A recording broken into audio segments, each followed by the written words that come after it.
Hey guys, in this video I'm going to go over how to delete your SportyBet account. The first thing I want you to do is actually log in to your SportyBet account, and then if you come to the top right, you'll actually see my account.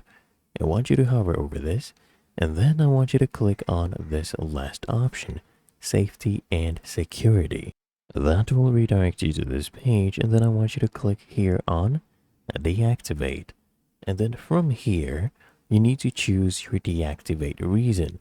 Now, if you choose unhealthy betting, for example, it will not let you deactivate. It'll tell you to use self-exclusion. So what you need to do is actually use this option, fraud and or account compromised. And if you ever want to go ahead and log in again and reactivate your account, you'll need to verify your OTP, reset your password, okay, and your Sporty PIN. But we'll come here, choose fraud and or account compromised.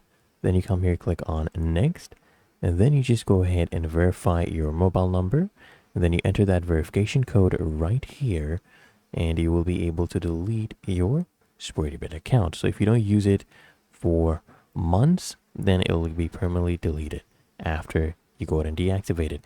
If you found this helpful, make sure you smash that like button, subscribe to App Mentor.